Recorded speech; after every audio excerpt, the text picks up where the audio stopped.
Olá, boa noite, bom dia ou boa tarde, né? Não sei que hora que vocês estão ouvindo esse áudio, assistindo esse vídeo, esse podcast. Estamos começando mais um episódio aqui do nosso podcast Papo de Pombo. Esse podcast divertidinho, tenta trazer assuntos do cotidiano, de cultura, de entretenimento.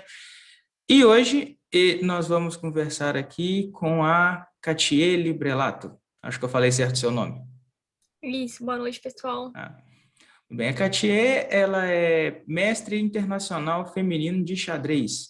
E hoje nós vamos aqui conversar um pouco sobre a trajetória dela no jogo e também sobre o jogo em si, né? Então, em primeiro lugar, Katia, muito obrigado pela sua participação aí, por despender um pouquinho do seu tempo aí para conversar com a gente e tal. Muito obrigado por isso. Obrigada, eu que agradeço o convite. É sempre legal falar de xadrez. Sim, sim, é muito bom. Eu tenho muito tempo que eu não jogo. Eu comecei a jogar. Eu jogo, né? Eu sei jogar assim mais ou menos. Aprendi quando eu era criança e tal, e sempre gostei muito do jogo. Infelizmente, eu estou bem enferrujado, mas preciso voltar à prática. Mas hoje aqui nós vamos falar mais de você, né? Não de mim. Então, como é que foi o seu primeiro contato com o xadrez? Quando você começou a jogar? Como é que foi esse começo? Eu conheci a modalidade nas aulas de educação física da escola. Eu tinha mais ou menos uns 10 anos. E aí eu representava a escola nos jogos municipais da minha cidade. Enfim, eu moro em Sara, né? Litoral sul de Santa Catarina. Uhum. E aí foi iniciado um projeto municipal com caráter social que se chamava Xadrez que Educa. Então, ele acontecia no contraturno escolar, aulas gratuitas, né, disponibilizadas pelo município. E aí a minha professora falou, vai lá e faça, né? Eu tive, na verdade, a sorte da minha escola ser um dos primeiros núcleos. Então, como eu já gostava da modalidade, eu fui tentar me aprofundar, né? Isso foi em 2012. Então, Uhum. eu sabia o básico, assim, o movimento das peças, enfim, mas quando esse projeto começou, né? Daí eu comecei a avançar na modalidade, né?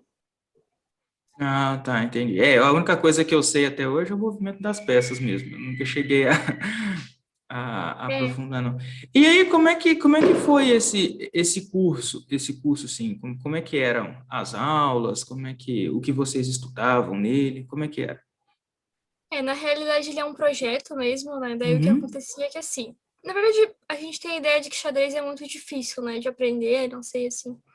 Normalmente as regras, né, o movimento das peças a gente aprende de forma rápida, uma hora e meia você sabe jogar xadrez, né? Você consegue ensinar Sim. uma pessoa a jogar. Mas nas aulas de aprofundamento, aperfeiçoamento, enfim, você vai aprender as questões mais complexas, né? Então, xadrez imita realmente uma batalha, né? Uma guerra entre dois exércitos. Então, existe toda uma questão de estratégia, existem táticas. Então, as aulas aconteciam, acredito que no começo, 3 vezes por semana, umas 3 horas por dia. Depois Uhum. também a gente começou a fazer aulas aos sábados, porque a equipe foi evoluindo bastante. E era isso, né? Durante essas horas a gente treinava os aspectos táticos, que é, por exemplo, você montar uma posição, né, que a gente chama de um diagrama. Pode ser de uma partida, não. Então, nessa partida, jogam as brancas e você tem que me dizer qual que é o melhor lance aqui, né? Fazer um cálculo, que é onde entra muito o xadrez relacionado à matemática, né? Ou Uhum. então, posições mais abstratas, assim, que você tem que me dizer qual que é o plano que a branca ou que as pretas podem utilizar para progredir na posição, né? E aí você usa mais a imaginação, a criatividade. Então, Uhum. tudo isso está envolvido nos treinamentos, né? Normalmente utilizando livros, enfim, e esses exercícios. Uhum. Então, nisso daí cai muito naquilo que eles falam, né? Que aprender a jogar xadrez meio que te dá uma ideia de como pensar passos à frente, né? Então, tipo, como é que Isso. você, tipo assim, um jeito de treinar como você vai pensar, digamos assim, no futuro, entre aspas, né? Tipo assim, Uhum. criar essas estratégias para coisas futuras e tal. Ah, legal. Você comentou que o xadrez, de fato, ele simula, tipo, um confronto, né? Entre dois exércitos, assim. Você sabe qual que é a origem do jogo? De onde que ele vem ou não? Na realidade, são muitas possibilidades, assim, né? Existem várias versões. Uma delas diz que se originou na Ásia ali, né? Enfim, com o Chaturanga, seria um dos antecessores. E aí ele chega na Europa ali com as rotas comerciais, enfim, A partir daí ele chega na Rússia, que é um grande polo da modalidade, até hoje reconhecida como uma grande escola de xadrez. Uhum. Mas a origem exata, né, não se tem com precisão, até porque é um jogo milenar, né? Uhum. São milhares de anos. Acaba se perdendo um pouco na história, nesses detalhes, né? Isso acaba, a gente não tem essa exatidão, né? Mas é uma história bem rica, na verdade. Uhum. Imagino. E como você comentou, a Rússia representa muito bem no xadrez. Né? Na verdade, acho que tudo que tem a ver com matemática, assim, a Rússia representa bem, né? Acho que sempre foi, sei lá, gosto pessoal dos caras e tal, mas eu sei que eles sempre mandam bem nisso. Eu sei Hum. que no xadrez eles utilizaram muito para o desenvolvimento do indivíduo mesmo, mas tem todo um aspecto político também envolvido, mas foi uma Uhum. modalidade abraçada realmente, né? Inclusive, Aham. eu estou em período de finalização da faculdade e meu TCC vai ser sobre isso, nessa direção, né? Ah, que legal. Então, é uma área bem interessante. Ah, legal. Não, legal demais. Mas aí, à medida que você e o seu grupo lá dessas aulas de aperfeiçoamento no xadrez, à medida que foi avançando, o que vocês foram fazendo além das aulas? Campeonatos, eventos, como é que foi? Isso é um complexo de coisas, na verdade, né? Normalmente a chave vai ser a dedicação, e conforme a Uhum, gente vai alcançando resultados, né, a gente se estimulando a treinar, a competir cada vez mais. Então, no primeiro ano, que foi em 2012, a gente fazia essas aulas, né? Aulas em grupo, até hoje segue com as aulas em grupo, né? Então, são uhum, quase 10 anos aí de atividade. Mas no primeiro ano, logo no começo, assim, o meu treinador, ele já me levou para disputar algumas competições. Como eu disse, eu já tinha um contato, né, nessa questão por representar a escola nos Jogos Municipais. E em Santa Catarina existe o JESC, que são os Jogos Escolares de Santa Catarina. Então, eu representei a escola na etapa municipal, aí eu venci o evento e fui para a fase micro-regional. Funciona assim, né? Anualmente, claro, agora com a pandemia não estava acontecendo. uhum, E nessa competição, eu cheguei na regional, né? Que seria a fase que envolve até mais ou menos Florianópolis, aqui para quem conhece a região. E eu tinha 2 meses de treino, assim, eu mal sabia o que estava acontecendo, assim. Então, por muito por mérito também do meu treinador, eu acabei chegando na estadual. E a primeira colocada se classificava para o brasileiro, né? Acabei ficando em segundo, mas assim, oh, eu na não tinha trave. eu não tinha nem noção do que estava acontecendo, na verdade. Eu comecei nesse projeto com 13 para 14 anos, né? Que já é uma idade um pouco tardia, a gente até acredita, na modalidade. Uhum, Mas foi um resultado legal e isso foi estimulando, né? Então, nesse primeiro ano, as principais competições eram as escolares, né? Como o JESC. E a gente disputava também um circuito, na verdade, que existia em algumas cidades aqui da região sul, que se chamava Liga Sul Catarinense de Xadrez. Então a gente ia para cidades, né? Era bem legal também e servia como motivação para os atletas. Aí uhum. conforme foi passando os meses, os anos, né, a gente também foi avançando, né, para outras partes. E aí você já chegou a competir no brasileiro? Sim, acho que em 2014 foi o meu primeiro brasileiro, na verdade. Eu disputei, então teve 2012, né, 2013, o que acontece, assim, para explicar também para quem não joga xadrez, né? Uhum, Xadrez é um esporte muito democrático, então você pode jogar entre diferentes idades, entre diferentes sexos. Então você vai ver uma menininha super pequenininha jogando com um senhor, né, que já é super experiente. Não tem essa questão assim. Então a gente sempre joga também, sempre buscou jogar torneios que se chamam abertos, né, onde não existe essa diferenciação por categorias. O xadrez também tem categorias por idade, por exemplo, ou dividindo os naipes. Mas uhum, existem os torneios abertos, onde você joga com adultos, enfim. E a ideia era sempre jogar com os mais fortes, né? Tentar evoluir, sofrendo também, né? Aí no processo uhum, aprendendo. uhum, Então, em 2012, depois de disputar esses escolares, os circuitos que já eram abertos também, a gente já jogava entre diferentes idades, o meu técnico me levou para jogar abertos do Brasil, que são os maiores eventos que tem, né, no país. Eu acho que o meu primeiro foi em Joinville, se não me falha a memória. E era assim, né, um processo de aprender jogando também.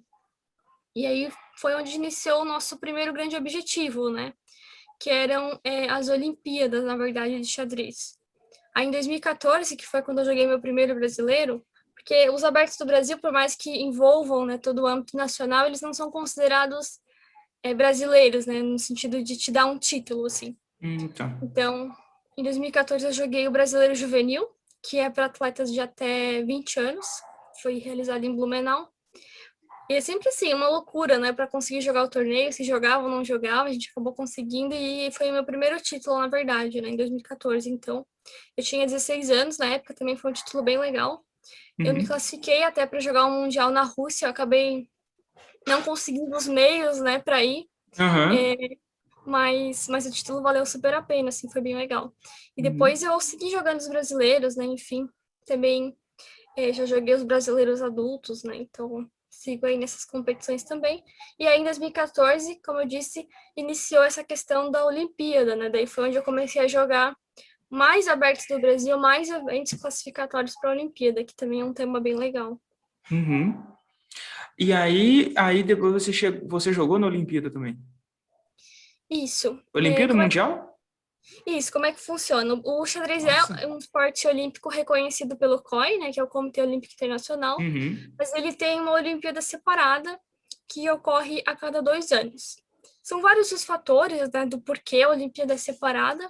Um deles, por exemplo, é porque ela é muito grande, assim, são mais de 1.000 atletas envolvidos, né, 180 países, então para você diminuir isso para caber nos Jogos Olímpicos, não seria muito viável. Então, esse é um só, né? Claro, dos motivos dela acontecer de forma separada. E Uhum. aí, teria a Olimpíada de 2014, quer dizer, teve, né?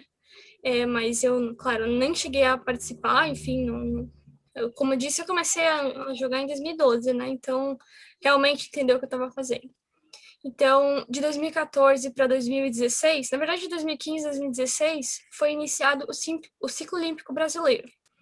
Então, no xadrez, cada país leva 5 atletas. Uma delas é reserva e jogam 4 contra 4. Então, por exemplo, se joga Brasil contra a Rússia, são 4 tabuleiros do Brasil contra 4 tabuleiros da Rússia, né? Tabuleiro 1 contra tabuleiro 1, 2 com 2 e assim vai. Então, Uhum. é um sistema de matches, né? E o ciclo olímpico seria a somatória das 5 maiores performances de cada atleta, na verdade, das 4 maiores performances, e aí 5 melhores atletas se classificariam para as Olimpíadas. Então, depois de eu conseguir alguns resultados expressivos em 2014, a gente começou a participar desse ciclo, né, com o objetivo de estar na Olimpíada de 2016, Aham. que foi a primeira Olimpíada que eu participei. Eu acabei me classificando no ciclo, é, joguei a Olimpíada, foi em Baku, no Azerbaijão. Foi uma Nossa, experiência muito legal lugar mesmo. diferente. Sim, é porque lá também é a casa, né, um local de nascimento do Garry Kasparov. Não sei se você já ouviu falar, mas Não, não. ele é o maior jogador de xadrez de todos os tempos e ele foi Ah, tá. conhecido na década de 90 por fazer alguns confrontos contra computadores, assim. Então, Baku tem uma ligação também com a Uhum. modalidade. Ah, realmente. Legal. E foi uma Olimpíada muito legal, assim, porque, como eu falei, mais de 1.000 atletas. Eu tinha feito 18 anos, eu acho, na época, e vi aquilo tudo, né? Eu vi os maiores jogadores do mundo, o campeão mundial tava lá, as maiores Uhum. jogadoras também, né? No caso da Olimpíada é separada, existe a categoria masculina e a categoria feminina. Na realidade, existe a categoria absoluta, né? Eu não... E a categoria feminina. E na verdade, assim, eu me formei em 2017, perdão, em 2015, no terceiro ano normal, né? Uhum. Em 2016 eu tive a oportunidade, né, claro, também, felizmente, né, de fazer um ano sabático, porque eu não tinha noção ainda se eu queria só me dedicar ao xadrez, né, ou se eu queria ir para uma outra área. Aham. E aí, quando eu voltei dessa Olimpíada, eu falei, não, eu quero jogar xadrez agora. Então, daí eu comecei a me dedicar, né, mais profundamente, também escolhi meu curso por isso. Uhum. E qual curso você faz? Eu faço educação física para Ah, trabalhar tá. a modalidade. Entendi. Mas Depois teve agora. uma Pode falar, não pode falar. Não, só para completar, depois teve uma Uhum. Olimpíada de 2018 também, que foi que eu joguei também, e teria no passado, mas por conta da pandemia ela foi adiada para ano que vem. Ah, tá. A de 2018 foi onde? Foi ali Foi do lá ladinho, também? foi. Não, na verdade foi na Geórgia, em Ah, Batumi. tá. É, São países. perto. É lá perto. Sim. Acho que era tudo da União Soviética, se não me engano. Azerbaijão eu tenho certeza, Geórgia não. Eu acho que sim, eram Era, todos da né? União. Uhum. Você comentou da Olimpíada e dos jogos, como são feitos, que tem, são 4 contra 4, né? E depois. E como é essa a classificação, acredito eu, que se dá para aquele que conseguiu maior quantidade de pontos, né? A pontuação no xadrez é só, tipo assim, quem venceu ou não? Ou toda a partida é avaliada? No caso dos torneios individuais, né, cada partida vale um ponto, de uma forma geral, né, a grande maioria dos torneios.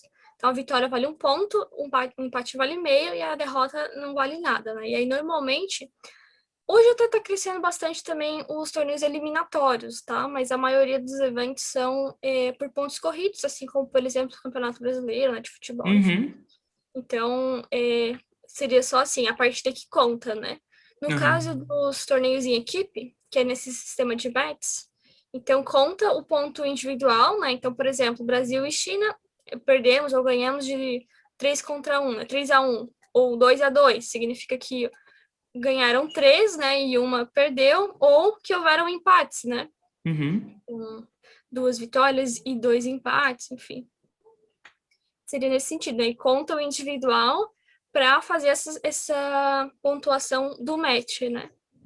Tá. E jogam todos ao mesmo tempo? Isso, Ou jogam ao mesmo é, tempo, só que com 4 tabuleiros, né? Então, cada sim. uma só joga num tabuleiro. Sim, sim.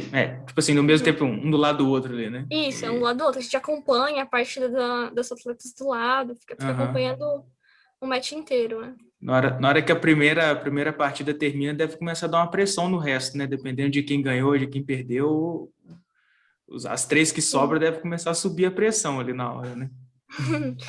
Começa.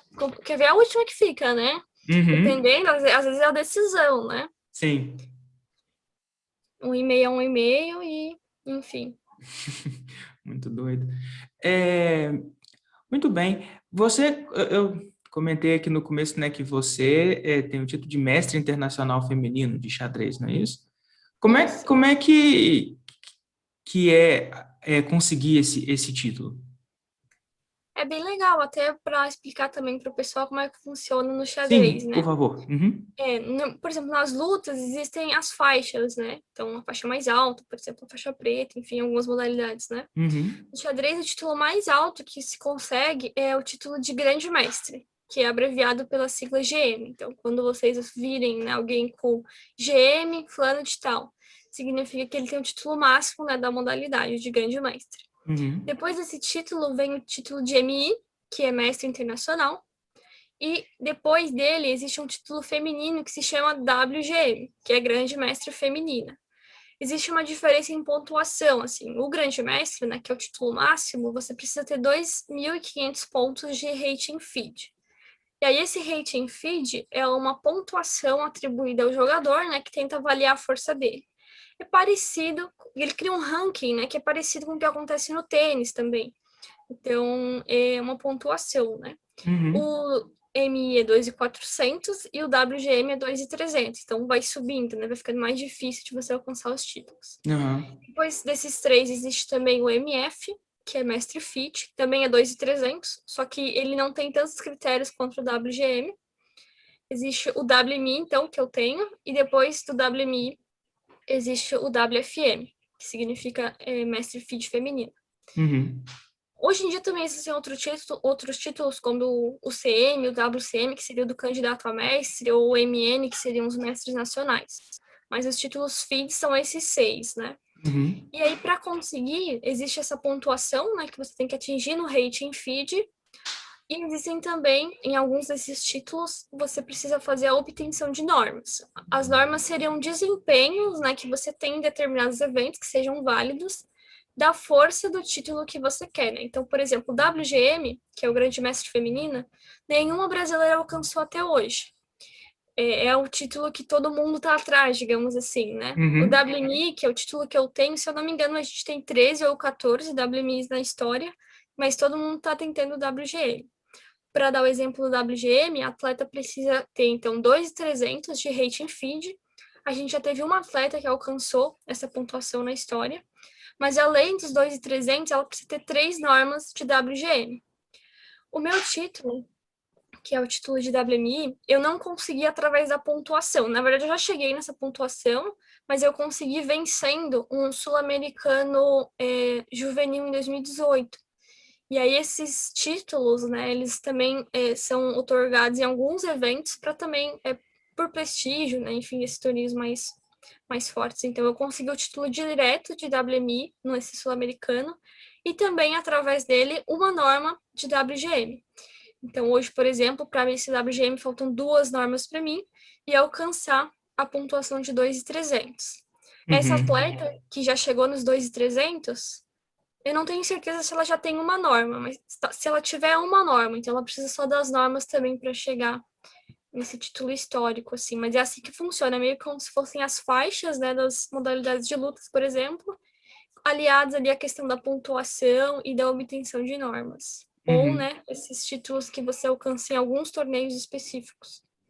E esses pontos e essas normas são também, os pontos eu acredito que sejam por partidas e campeonatos, né, que você vai acumulando esses pontos, não é isso? É mais ou menos assim, se eu tenho um rating, né, uma pontuação que é maior que a sua e nós jogamos uma partida, Uhum. teoricamente eu devo vencer. Se eu venço, eu ganho uma pontuação.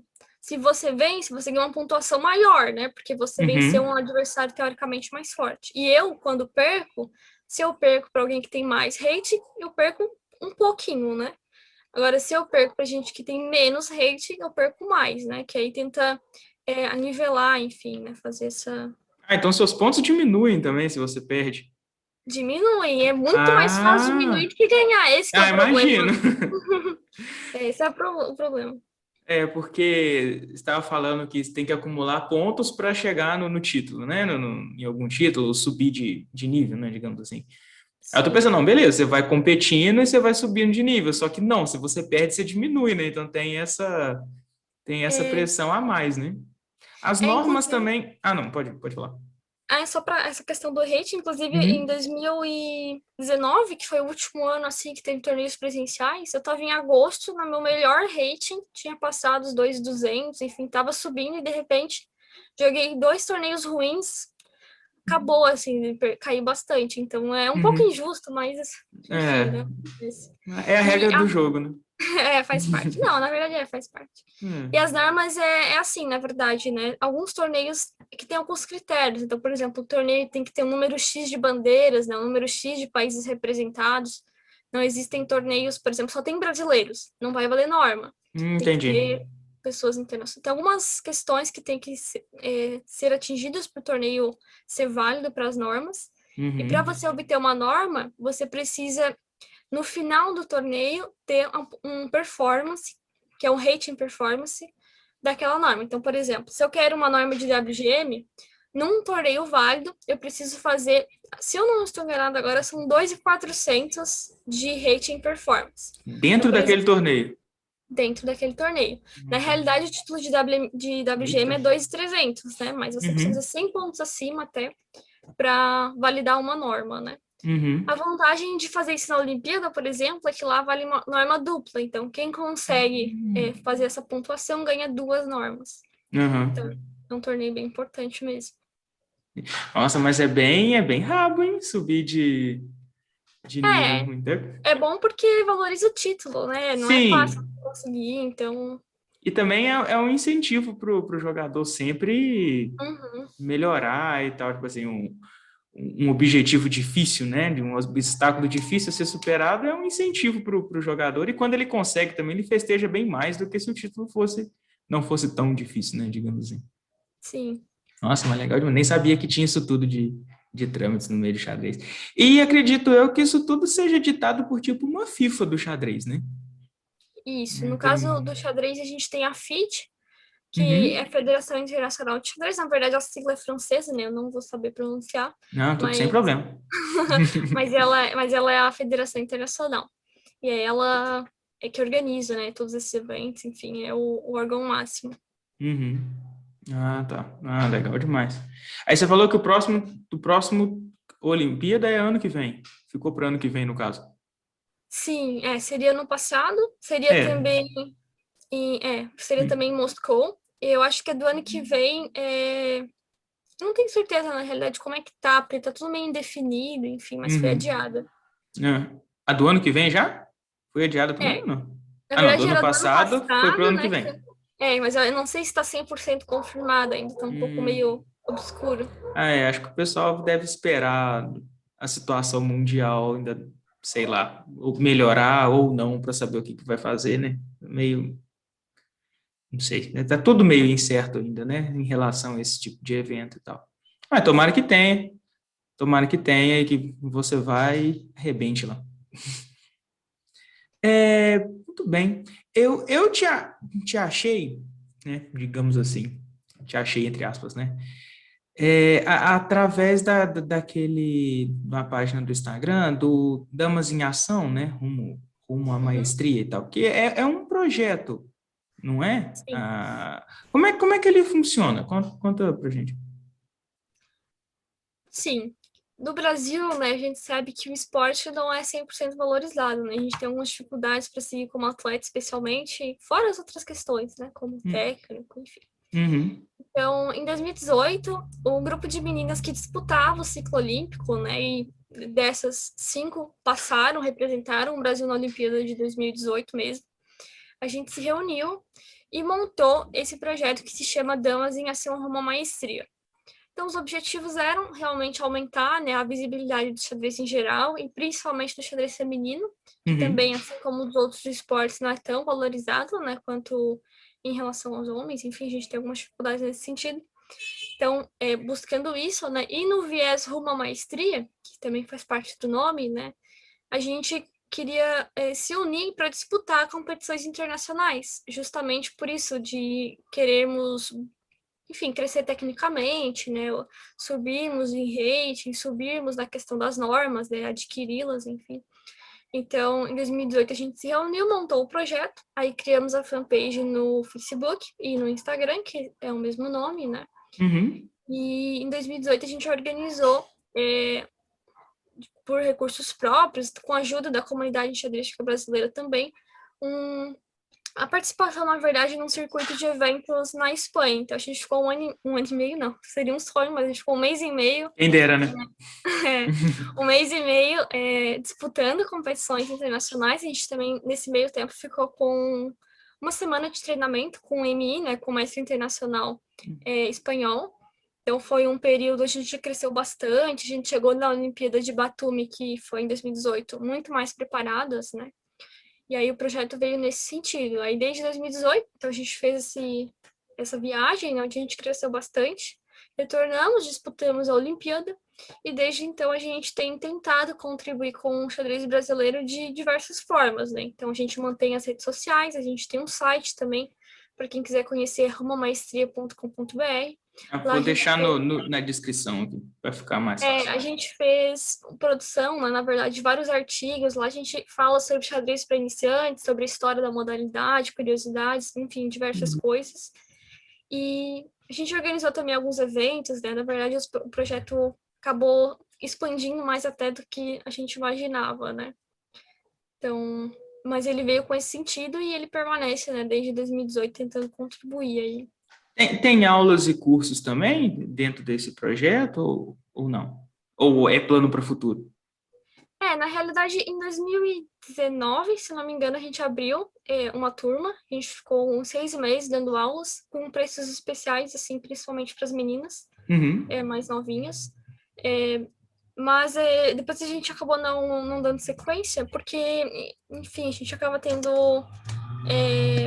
rotinas muito diferentes, né? Então, enfim, como são atletas olímpicos, são atletas de diferentes regiões do Brasil também, mas já teve aulas. O que a gente fez ao longo de 2020 inteiro e até também o mês passado foram lives na Twitch, com frequência, né? A Uhum. gente dava aulas, ensinava, enfim, a organização de eventos, a gente fazia as transmissões também. Esse mês a gente vai dar uma parada, mas provavelmente a gente retorna. A Twitch também é Rumo à Maestria, quem Uhum. quiser dar uma olhada. Tem Legal. lá algumas lives salvas, enfim, mas mais nesse sentido. Uhum.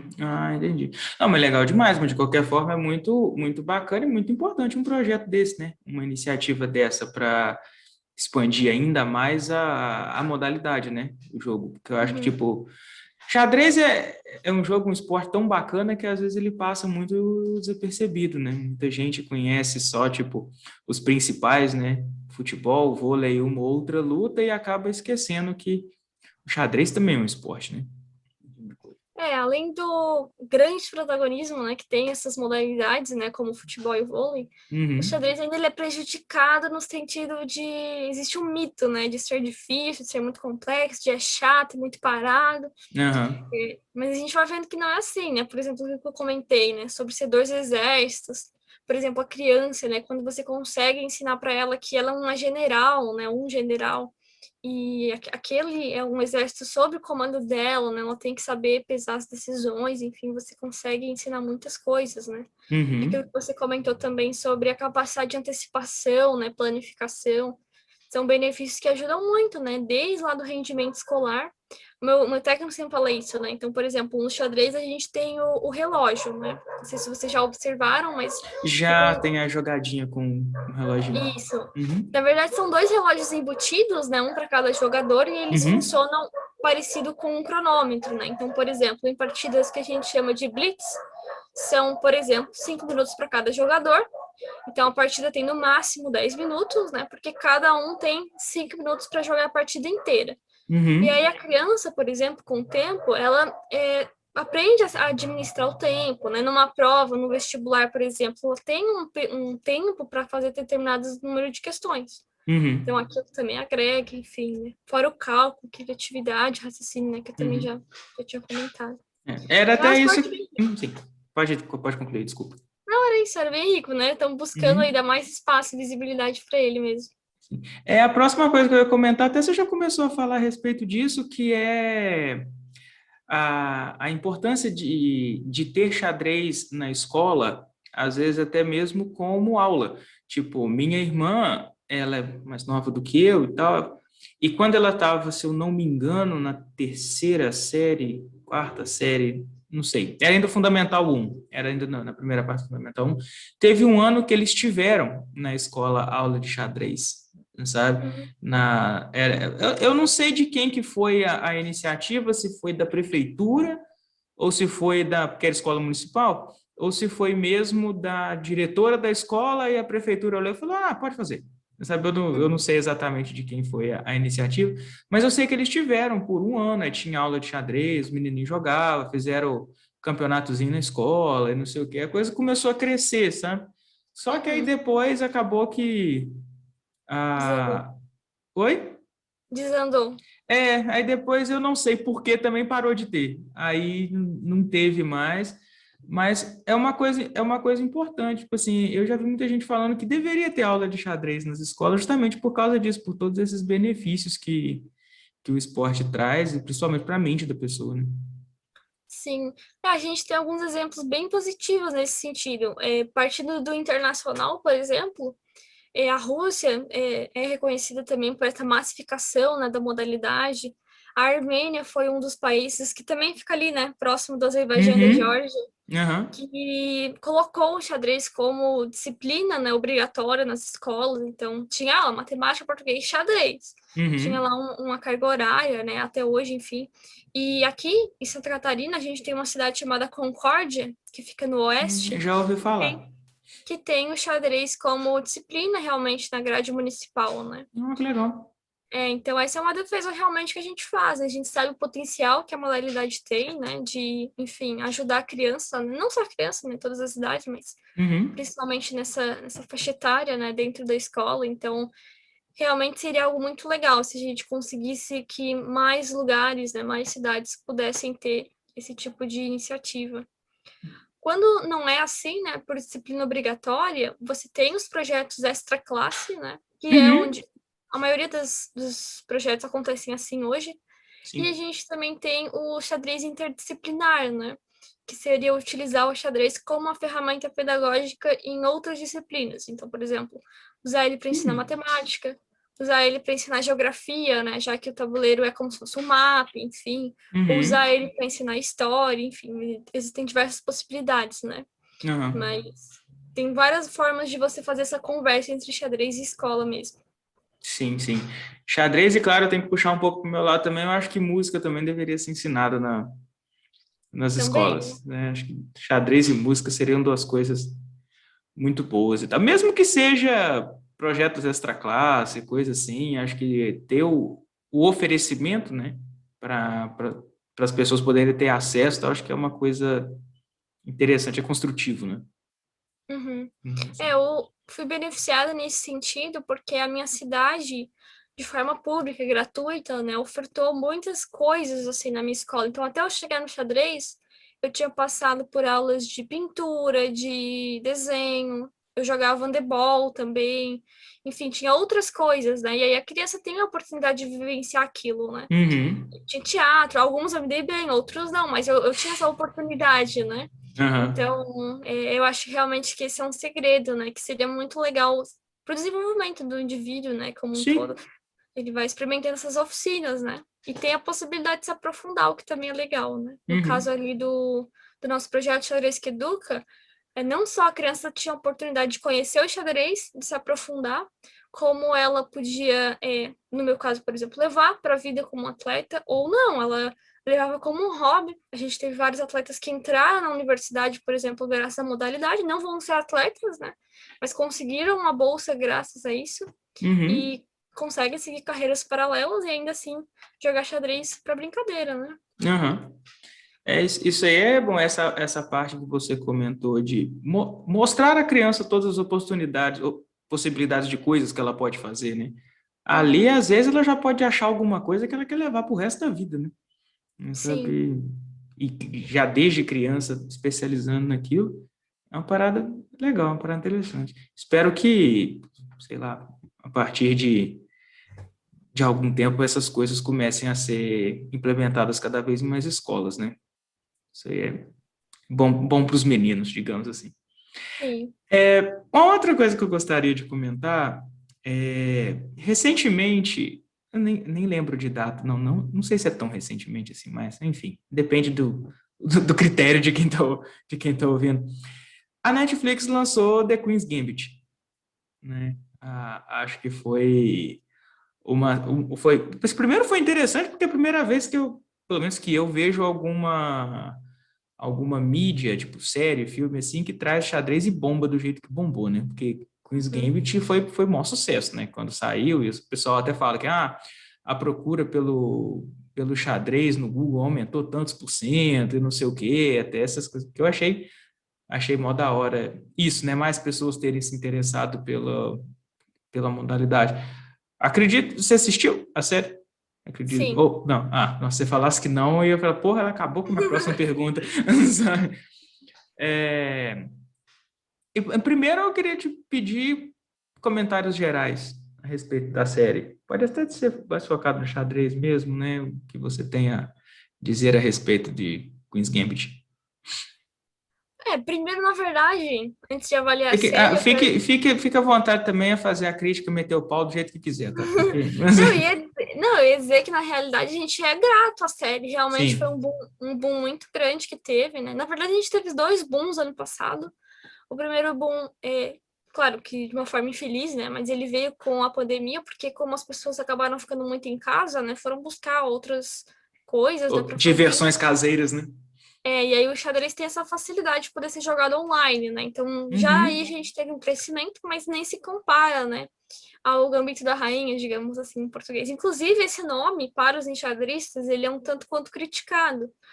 Porque, assim, explicando a palavra gambito, né? Que tem alguns Uhum. também coisas que complicam para quem não é enxadrista. Mas gambito, acho que ela explica também, né, no meio da série lá, é Acho que quando sim. você sacrifica um peão, né, no xadrez. Aí você diz que Tá. você fez um gambito. Mas Uhum. no xadrez, na língua portuguesa, né? No português, no caso, não existe rainha para o desespero das pessoas. A gente chama a rainha de dama, na verdade. Ela não é chamada de rainha. É mesmo? É mesmo. Ó, me ensinaram como rainha, eu sempre chamei de rainha. Esse é o maior problema que a gente tem como professores, porque todo mundo aprende rainha, rainha, rainha, e para mudar depois é muito difícil. Mas o que acontece? Para mim, dama era só quando você julgava dama e você colocava uma pecinha em cima da outra, né? Quando você chegava Tem no outro também, extremo tem dama. do coisa. É por isso que o projeto se chama Damas em Ação, porque não temos rainha no xadrez, senão a Olha gente só, eu achei que era Damas em Ação porque eram as damas que estavam jogando, porque era um projeto feminino. E também, não, também, também, né? mas Também ainda funciona. não, é. Ah, Mas tá, para olha explicar para o só. pessoal por que que não tem rainha, é porque a gente anota as partidas, né? Então eu faço Mas um o rei é lance, rei, né? Ou não? é o rei, é rei. Ah, tá. O que acontece? O tabuleiro de xadrez é como se fosse um tabuleiro de batalha naval, né? Todo o Sim. quadrado, que é uma casa, tem uma letra e um número. Então, Uhum. quando a gente faz um lance, por exemplo, cavalo F3, eu anoto numa planilha, né, cavalo com C maiúsculo e F3, que foi a casa que ele foi. A E casa aí, final dele, no caso. a casa final, isso. E aí existiria um problema entre rainha e rei, né? Os dois começariam com a mesma letra, que é a letra F. Verdade. Aí, por isso, a gente chama de dama. No inglês não existe esse problema, né? Porque É rei começa King com K. e Queen, né? Isso. Isso, Uhum. aí no inglês não existe esse problema, por isso que o nome em inglês faz mais sentido, né? Uhum. Mas, enfim, só essa curiosidade pro pessoal, então não temos rainha no xadrez. Olha Inclusive, só. houveram muitas controvérsias quando a série foi traduzida no meio xadrístico quanto a isso. Uhum. Por causa do Mas a nome, né? série, mas a série é muito boa, realmente. Toda a parte do xadrez, né, foi feito com consultoria ao Kasparov, como eu citei, o maior jogador de xadrez de todos os tempos. Ah, Na ele é minha vivo opinião, né? ainda. É vivo. Ele Eu ia te jogava até, perguntar isso antes e esqueci. ele jogava até pouco tempo, na verdade, se aposentou da vida profissional, mas continua contribuindo, né? Uhum. Então, a parte enxadrística é bem apurada mesmo, né? As partidas que a Beth joga, enfim, são partidas reais, né? Que eles reproduziram. Eu acho a qualidade da série como um todo muito boa, né? Mas Uhum. chamou a atenção, né, dos enxadristas o fato de ela ser bem apurada também. Então, isso foi bem legal. Além dela ter Uhum. contribuído muito com a modalidade, ela ainda foi muito bem feita, assim. Aham. Isso é legal quando a série tem esse cuidado, né? É tipo assim, de ir Sim. atrás da pessoa, de uma pessoa que entende, fazer consultoria, fazer a série ali bem Uhum, acurada, né? Seria. uhum, Agora, engraçado, a minha experiência assistindo The Queen's Game foi engraçado porque, que nem eu comentei, eu aprendi xadrez há muito tempo, só aprendi ali como é que as peças andam e é isso mesmo. Aí eu fui ver o jogo, aí na série, né? E, tipo, eu nunca tinha visto uma partida profissional, digamos assim, mais profissional, né? uhum. Aí vou ver pelo menos o reloginho eu já conhecia, já tinha visto em outros lugares. Aí o pessoal começa, peça tal na casa tal, e o pessoal anota, o pessoal faz isso, faz isso, assim, o que está acontecendo aqui, velho? Ali que eu fui descobrir também que as casas tinham nomes, sabe? O que eu achei legal, o que eu achei da hora. Agora, uma coisa que me chamou muita atenção na série é, tipo, é aquele monte de jogada que tem nomes, né? Tipo assim, tem Uhum. várias jogadas que tem nomes específicos e tem às vezes, eu não sei direito, você que vai saber falar, né? Não sei se é de acordo com a configuração do tabuleiro, como você mexe as peças e tal. Como é que é o esquema dessas jogadas já, digamos assim, famosas ou pré-definidas, assim? Uhum. Só para explicar a questão da anotação, né, que é isso de você colocar a peça, a casa onde ela vai, isso serve para a gente ter o registro das partidas, né? Então a gente tem registros, por exemplo, de partidas jogadas há, sei lá, 1500 anos atrás. Então Existe? isso existe, É mesmo? isso permanece em Olha bases só, de dados online, então a gente tem que acesso, né? legal, velho. E hoje as bases são enfim, atualizadas a todo momento. Então, as minhas partidas estão disponíveis online, as partidas dos meus adversários. Então, eu vou lá, baixo essas partidas e estudo, né, como que eles jogam, o que eu posso fazer. Isso também Uhum, faz parte, né, da pré-preparação, por exemplo, né, do torneio, enfim. uhum, Então, por isso que existe essa anotação, né, para que a gente tenha um registro das partidas. E aí, hoje, isso está tudo disponibilizado online. E em relação aos nomes, às jogadas, né, isso também é uma questão muito histórica, né? Tem jogadas que levam os nomes dos enxadristas, por exemplo, que criaram elas ou que potencializaram lá, na verdade, propagaram a ideia. A maioria é relacionada à abertura. Então, no xadrez a gente tem três fases, né? Basicamente, a abertura, que é o começo. Você escolhe como você vai lutar pelo centro, que é a parte mais importante do tabuleiro. Você escolhe como você vai desenvolver, você vai tirar as suas peças. E aí você tem uma formação inicial que a gente chama de abertura. Aí uhum, depois você tem o meio jogo, né? Que aí é aquela questão maior de planificação, de como é que você vai dar continuidade. Pensando na guerra também, né? É um esporte de invasão. Você tem que entrar no uhum. campo do adversário, então você tem que ver como você vai fazer isso. E a terceira fase seria a fase do final, que aí também tem várias questões técnicas que também tem nomes, né, dos enxadristas que criaram, enfim. Uhum. Aí, por exemplo, o gambito da dama, que a gente chama do xadrez, né, Corrigindo o nome, né? não é nem o nome da série, o gambito da dama é uma abertura, né, que é uma Hum. sequência de dois lances só, na verdade, né? As brancas jogam D4, que é o peão que tá na coluna da dama duas casas.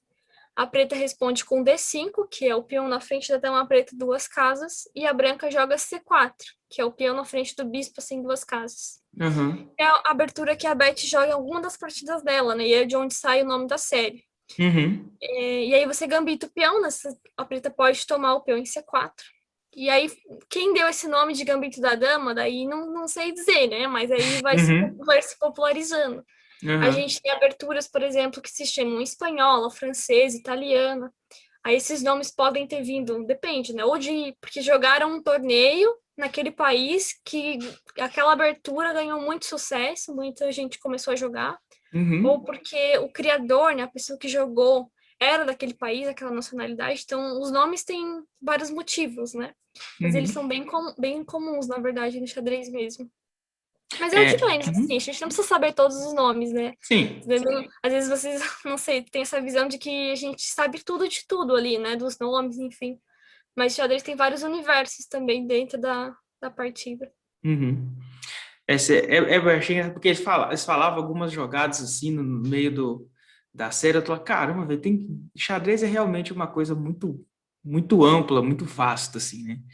Eu Uhum. lembro eu tive um professor na faculdade, ele me deu aula de cálculo e ele é enxadrista, né? Não sei que nível, né?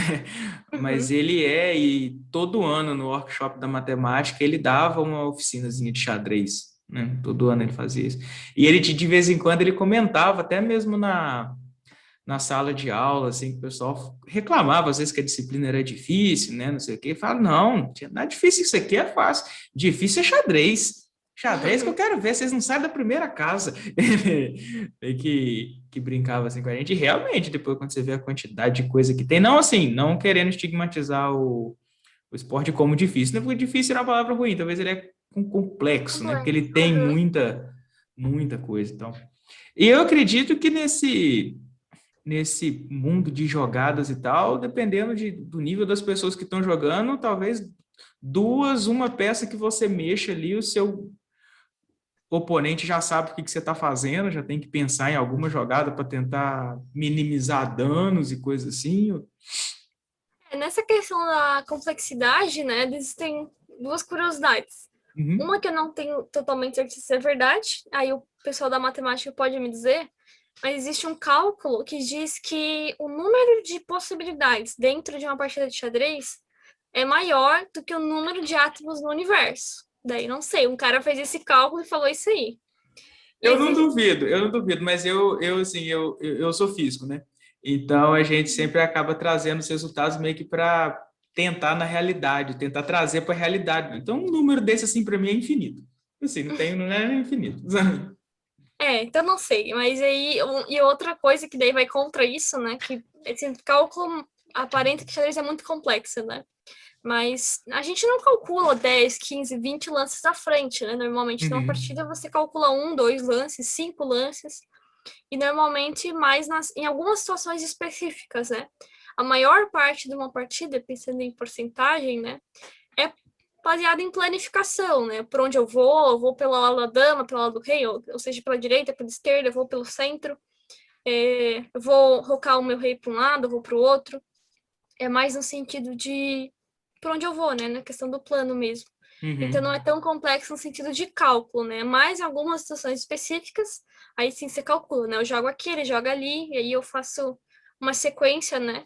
Para saber na posição resultante se vai estar bom, se não vai, enfim. uhum. Entendi. A finalização do jogo, ela é feita pelo checkmate, né? Você Uhum. pega o rei do coleguinha, já era. Acabou. Igual na guerra mesmo. Você mata o rei do exército inimigo, acabou a guerra. A princípio, né? Mas no caso de quando você tem o jogo cronometrado, no caso com os reloginhos, às vezes pode dar o tempo total e não ter dado checkmate, né? Na realidade, tem três formas de você ganhar uma partida. A Uhum. primeira forma é o checkmate, que na verdade não você. Não existe, na verdade, a captura do rei no xadrez, né? O rei nunca sai do tabuleiro, ele permanece o tempo inteiro. O checkmate, na Ah, verdade, sim. é quando você ameaça o rei e não há nenhum tipo de defesa, né? Uhum. Então, o rei seria capturado num lance futuro que não vai existir, né? Quando você cerca ele, né, acabou, né?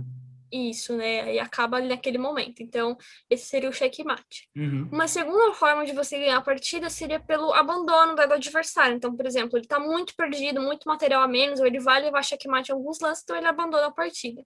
Uhum. E a terceira forma é pelo tempo. Então, na verdade, o cronômetro, ele manda na partida. Se você perder todo o seu tempo, ficar zerado, você também perde a partida. Ah, então Então, perde quem zera o tempo primeiro. isso. E você não pode Ah, zerar o tá. tempo. Hoje em dia, a maioria dos ritmos de jogo não é em sistema nocaute. Não é nesse sistema de, por exemplo, 5 minutos para mim e 5 minutos para você. É mais assim, 3 minutos para mim, 3 para você. E cada lance que a gente fizer, a gente ganha 2 segundos. Então, teoricamente, o tempo não acaba nunca, né? Porque você joga e faz o lance e ganha 2 segundos. Uhum. Então, é mais para deixar a partida rolar dentro do tabuleiro mesmo, mas o tempo é um fator decisivo, né? Porque pode cair também o tempo, né? Pode acabar. Porque o Uhum. acréscimo também não é tão grande assim, né? 2 segundos. Às vezes você para pensando, né, em alguma coisa e seu tempo vai só baixando, né? Então, essa também é uma das formas de se ganhar, né? De se perder uma partida. Uhum. Ah, tá. Nossa, legal demais. Cara, muita coisa que eu nunca fazia, nem fazia ideia de como é que funcionava. Ah, Sim, interessante. né? Interessante, interessante. É, mas bem, deixa eu ver se eu tenho mais alguma pergunta específica. Hum, hum, você comentou do que você atualmente está terminando, né? O seu curso de educação física, não é isso? Isso. E que você pretende fazer o trabalho final em xadrez, Sim. né? O que você pretende abordar nesse seu trabalho? Na realidade, uma grande dificuldade que a gente tem no Brasil ainda, além, né, do reconhecimento da modalidade, enfim, né, de essa briga por espaço também com outros esportes, são de métodos, né, de ensino, ou de formas, como fazer, né, o xadrez ser mais conhecido, mais pessoas jogarem, e depois disso, como ensinar as pessoas a jogarem da forma mais adequada, né. Uhum, Então, a minha pesquisa, eu ainda não comecei, na realidade, só fiz o projeto, né, será no semestre que vem, uhum, mas eu estou pensando em investigar a Rússia nesse sentido, né? Eu queria entender como que a Rússia fez, né, para tornar a modalidade ter um espaço tão grande, né, no país como um todo, que tipo de métodos ela utiliza para desenvolver tecnicamente também os enxadristas, porque, por exemplo, hoje grande maioria dos eventos, né, as Olimpíadas, por exemplo, a Rússia, se não ganha, está sempre entre as favoritas, né? É sempre uhum, uma ameaça, né, para todos os outros países. Então, como que eles chegaram nesse patamar e como é que eles se mantêm, né, por tantos anos nessa posição? uhum, Então, essa seria a minha pergunta, né? Tentar trazer algum tipo de embasamento também para o Brasil poder seguir, né? uhum, Eu acho que, enfim, são um bom exemplo, né? Hoje a gente não tem só a escola russa, né? A escola chinesa de xadrez, por exemplo, tem ganhado muito espaço, assim como também acontece, né, em outras modalidades. A equipe feminina chinesa, por exemplo, ganhou as últimas Olimpíadas. Então, principalmente no feminino, a China tem se destacado bastante, embora a Rússia ainda não tenha perdido todo o protagonismo, né? uhum. A atual número 1 do mundo é chinesa, e além disso, os Estados Unidos, só que os Estados Unidos naquela mais de importação, né? Eles não têm uma escola estadunidense de xadrez, mas Uhum. eles sempre têm também uma equipe a ser temida, né? Esses também são os três polos dentro da modalidade. Uhum. Para curiosidade também de todos, na verdade, o campeão mundial há muitos anos e que provavelmente vai se manter também por alguns anos é norueguês, assim. Então, não tem nada a Ah, ver com tá. essas três, mas Fugiu da Rússia. fugiu. Tá lá pertinho. Teve uma reportagem, se não me engano, até no Fantástico sobre ele, que era o Magnus Carlsen, ele era um cara que gostava muito de futebol, assim, mas tinha um talento incrível para xadrez e, enfim, né, foi um prodígio, tá como campeão mundial já há alguns anos. Uhum. Ah, Inclusive, o sistema, né, do campeonato mundial de xadrez, ele é parecido com algumas lutas também, né, o campeão tem um desafiante, né? Uhum. E em novembro ele será desafiado por um russo. Vamos ver se a Rússia vai conseguir recuperar esse título aí. Aham. O favoritismo ainda tá com o Cauthen, ainda tá com o norueguês, mas vamos ver o que vai dar. É, tudo pode acontecer, né? Sim. É, me leva a pergunta, será que o Putin joga xadrez? Capaz. Né? Olha, acho que sim, hein? Capaz. Pelo Pra menos incen- sabe muitas peças. tipo assim, pro país se manter tanto tempo como um polo muito forte, assim, tem esse incentivo de cima, essas coisas assim e tal. Então, com certeza, ele deve saber jogar assim. É da Rússia, tem uma imagem que ela é muito famosa, que é de um menininho, de uma criança que acho que ele está jogando contra um monte de pessoas ao mesmo tempo. Ah, eu vi essa imagem uma vez, porque eu não lembro nem o nome do moleque. Assim, tinha um monte de mesas, assim, fazendo até um U, assim, um monte de jogadores, acho que profissional, eu acho que todo mundo, acho que é da Rússia essa foto. E tinha uma criança jogando com todos eles ao mesmo tempo. Sim, essa é Acho, uma outra questão interessante que tem na acho que ela modalidade. ganha deles, inclusive. A gente chama isso de simultânea, né? Quando um jogador joga com vários ao mesmo tempo. Então, ele vai Tem isso, fazendo. tem isso na série também, né? Acho que tem um episódio que é Beth, né, o nome dela? Que ela joga com mais de uma Sim, pessoa ao mesmo tempo. aham, ela Uhum. faz. Eu não sei se ela era simultanista ou se ela participava, agora não me recordo. Mas É, esse tem. detalhe também não lembro. Uhum. Mas funciona assim. Então, são vários tabuleiros, né? E você joga. E aqui também uma outra curiosidade, né? O Henrique Mackin, que é o maior jogador de xadrez de todos os tempos, ele foi campeão brasileiro muito novinho, se não me engano, tinha 10 anos, ganhou o campeonato adulto absoluto, sim. E tem uma Caramba, foto dele também jogando assim, tipo, com vários jogadores. Essa que questão, né, legal. da criança Uhum. prodígio tem bastante no xadrez. E foi por isso até que eu comentei que a minha idade ali para começar 13 para 14 é meio tarde. Uhum. Normalmente as crianças começam muito novinhas, 3, 4, 5, 6, 7 anos. E eu não sei exatamente que imagem é essa, porque a gente tem algumas dessas imagens, na verdade. É, pode ser uma dessas, né? Mas É, enfim, mas, era isso, era uma criança jogando contra vários adultos e eu acho que na mensagem falava que ela tinha ganhado. inclusive, tem um cara que levou isso aí para outro nível, ele já era adulto, né? Que ele Uhum. fez uma simultânea, ele bateu um recorde mundial também com os olhos vendados, né? Então, estavam as pessoas ali com as partidas e ele jogando xadrez às cegas, né? Uma simultânea de xadrez às cegas. Se eu não me engano, Caramba! se eu não me engano eram 48 partidas às cegas. Acho que esse é o recorde mundial nessa modalidade, né? Xadrez às cegas de Uhum. forma simultânea. Mas foi bem legal. Mas como é que você joga xadrez às cegas? A pessoa te fala, a pessoa te fala a casa e você fala para onde você Isso. move. Você Por tem o isso tabuleiro que na cabeça. por isso que a anotação é importante nesse sentido também, né? Aí tem essa modalidade que é o xadrez às cegas. É um método de treino também, né? Para você treinar a imaginação, enfim, o seu Aham. cálculo. Como é que o cara mantém 48 tabuleiros na cabeça, velho? Eu posso dizer que eu já Parabéns pra joguei ele. uma partida às cegas, mas ainda é muito Uhum. difícil. Uma É. só já é difícil. Como é que o cara conseguiu também não sei. Nossa, parabéns pra ele, viu? Caramba, que doido. É bem legal. Muito doido. Ah, outra coisa, que eu lembrei agora, no que você estava falando dessas modalidades diferentes, como o caso da simultânea. Antes da outra pergunta que eu ia fazer, pensei em outra aqui agora. Tem campeonatos de simultâneo também ou não? O campeonato é sempre no X1, 1-1. Normalmente não, simultâneas são mais exposições, né? Eu, por exemplo, já Uhum, fiz uma dessas simultâneas como representante do Damas em Ação, então para crianças, enfim, normalmente é mais para ter esse contato maior. uhum. Eventos, né, campeonatos, assim, não, acho que não existem, não. Ah, tá. É mais mesmo para, tipo, meio que fazer notícia, entre aspas, né? Para divulgação, essas coisas assim. Uhum. Ah, tá. Legal.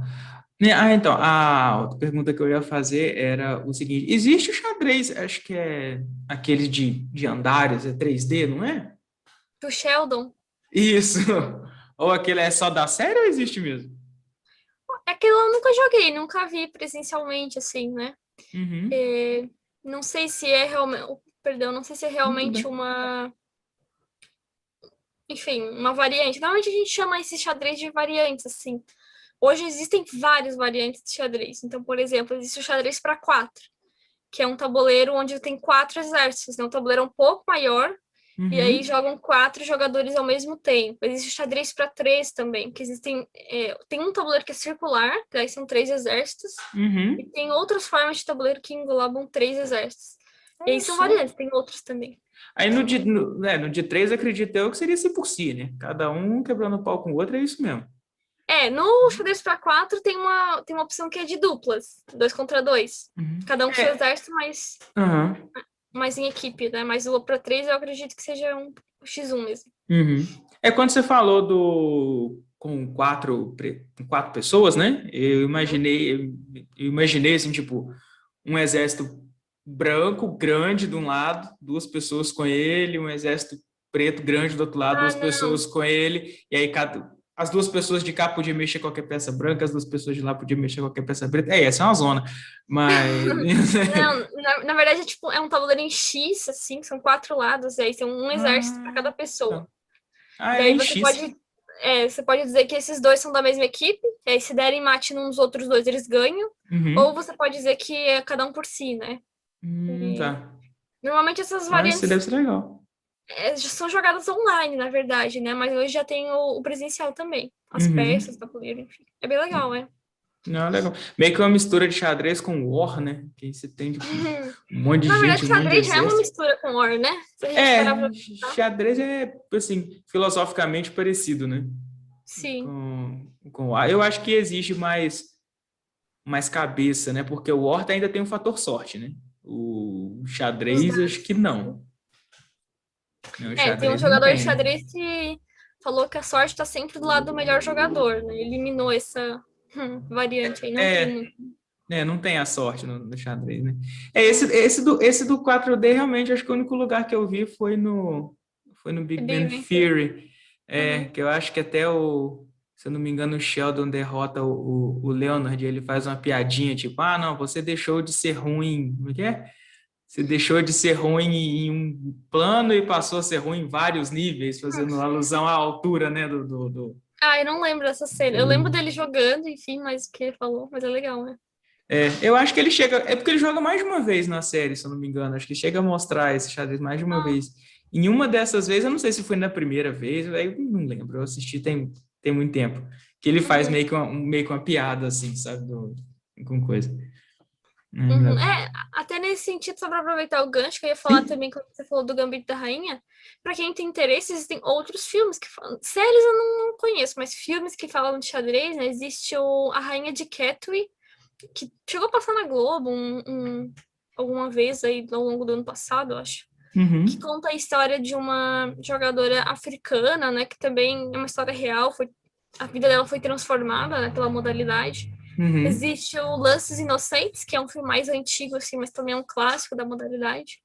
E tem um filme na Netflix, eu acho, só que eu não lembro exatamente o nome dele agora. Mas não é tão legal, esses outros dois são mais legais. A Rainha de Catherine, especialmente aí, pra quem tiver Uhum. interesse. Até eu mesmo vou procurar depois, que eu não conhecia esses filmes. Vou São bem procurar legais. depois para assistir. No entanto, a primeira mídia que eu assisti a respeito de xadrez foi o Queen's Gambit mesmo. Eu Uhum. não tinha visto outro. Então, bom saber que tem. Bom saber que tem. Vou procurar depois. Não são tão conhecidos, infelizmente. Pois é. Muito bom, muito bom. Então, eu acho que eu estou satisfeito de perguntas. Acho que o papo foi muito bom. Deu para esclarecer muita coisa, saber muita coisa, muita informação. Mas aí, se você quiser fazer comentários finais, considerações finais, fica à vontade. É isso, eu agradeço o espaço. Como eu disse no começo, é sempre muito legal falar de xadrez, né? Uhum. Desmistificar talvez um pouco essas questões que a modalidade tem. Realmente ela é complexa, né? Mas todo mundo pode aprender. Para quem tiver interesse no projeto Damas em Ação, como eu falei, arruma maestria, seja no Facebook, no Instagram, na Twitch. Em relação ao projeto Xadrez que Educa, nós também estamos no Facebook, no Instagram, temos um site, que é xadrezicara.com.br. Também quem quiser saber um pouco mais sobre como é que funciona esse projeto, né? Enfim, até para Uhum. reproduzirem aí na cidade de vocês, né? A gente quer que o xadrez se expanda cada vez mais, então, só isso, eu agradeço o espaço também e o pessoal aí que ouviu a gente. Eu que agradeço a sua presença. Muito bom, muito bom. Gostei demais. E você aí que nos ouviu, nos assistiu, nos acompanhou, sabe jogar xadrez? Se não, aprende, né? Por que não, né? Joguinho bom, divertido e tal. Às vezes, quando você perde muito, você passa um pouco de raiva, mas faz parte do jogo, sabe? É legal. Você curtiu o papo? Deixa o seu curtir, deixa o seu like aqui no vídeo, né? Não custa nada, dá uma ajudinha aí pro canal, se inscreve aí no canal, compartilha o vídeo com os amigos. Todos esses links que a tia falou, vou procurar eles, tentar deixar aqui na descrição para facilitar para todo mundo, tá certo? E mais uma vez, obrigado, e semana que vem tem mais.